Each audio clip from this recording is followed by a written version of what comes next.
ওয়াকফ বিক্ষোভে জ্বলছে মুর্শিদাবাদ, 3 জনের মৃত্যু। অশান্ত মুর্শিদাবাদের শামশেরগঞ্জে 2 জন নিহত।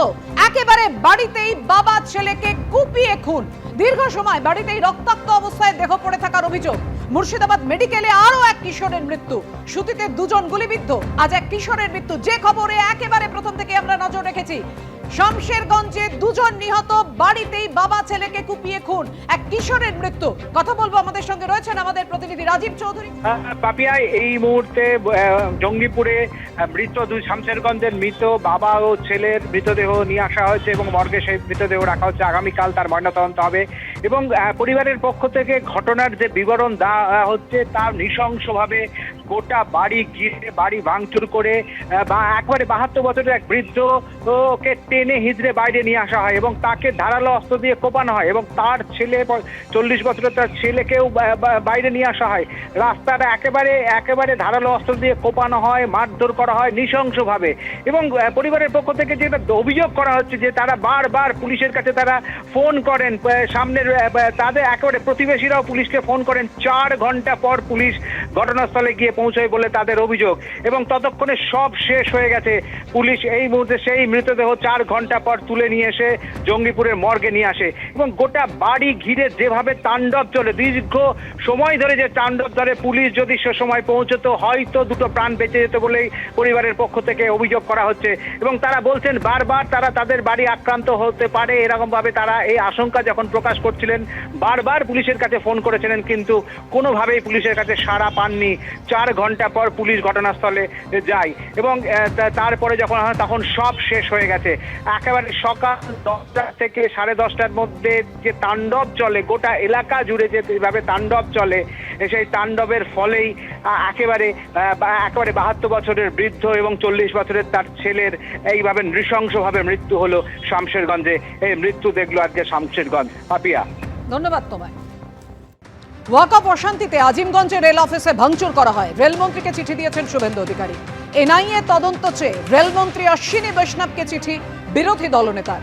ওয়াকফ আইনের প্রতিবাদে একের পর এক রেল স্টেশনে হামলা চালানো হয়। রেল স্টেশনের মতো সরকারি সম্পত্তি ভাঙচুর হচ্ছে। এতে শুধু জরুরি পরিষেবা বিঘ্নিত হচ্ছে তা নয়, মানুষের সুরক্ষা ও জাতীয় নিরাপত্তার পক্ষে বিপজ্জনক। রেলমন্ত্রীকে চিঠি দিয়েছেন বিরোধী দলনেতা শুভেন্দু অধিকারী। আজিমগঞ্জ লাইনের ঠিক পাশে যে গেটম্যানের অফিস রয়েছে, সেই গেটম্যানের যে রেলের অফিস রয়েছে সেখানেও কিন্তু একই রকমভাবে ভাঙচুর করা হয়।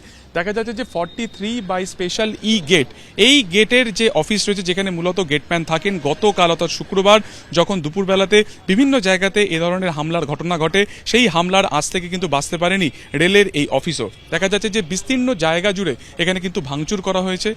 একেবারে ইটের টুকরো, যা লাইনে যে গ্রানাইট পাথর থাকে, সেই পাথর লাইন থেকে তুলে কার্যত এই অফিসের উদ্দেশ্যে মারা হয়। শুধুমাত্র তাই নয়, যে জেনারেটর মেশিন রয়েছে সেখানেও কিন্তু একই রকমভাবে অগ্নিসংযোগ করা হয় এবং কর্মীর যে বাইক ছিল সেটিকেও কিন্তু আগুন লাগিয়ে দেওয়া হয়। মূলত এখানে গেটম্যানের কাজ হচ্ছে যে সমস্ত ট্রেন যা আজিমগঞ্জের এই লাইন থেকে যাতায়াত করে সেগুলোকে সিগন্যাল দেওয়া এবং স্বাভাবিকভাবে গতকালকে এই ভাঙচুরের পরে এই লাইনে একাধিক জায়গাতে কিন্তু দূরপাল্লার বিভিন্ন ট্রেন দাঁড়িয়ে যায়। ফলত একেবারে ভোগান্তিতে পড়েন যারা নিত্য যাত্রী তারা রয়েছেন তারা। এটা দেখা যাচ্ছে যে রিলে রুম এবং পরিষ্কার যেটা বোঝা যাচ্ছে যে সেই গেটেও কিন্তু ভাঙচুর করার চেষ্টা হয়েছে। দেখা যাচ্ছে যে ইটের টুকরো যে সজোরে মারা হয়েছে, বিভিন্ন জায়গাতে কিন্তু তার চিহ্ন রয়েছে। এটি হচ্ছে রিলে রুম। তার পাশাপাশি ক্যামেরায় অদনকুণ্ঠ দেখানোর চেষ্টা করবে যে পাশে পাওয়ার রুম রয়েছে, যেটিকে ইতিমধ্যে রেলের যারা আধিকারিক রয়েছেন তারা কিন্তু তা সিল করে দিয়ে গেছেন। এর ভেতরেও একই রকমভাবে কিন্তু ভাঙচুর করা হয়েছে পাওয়ার রুমে।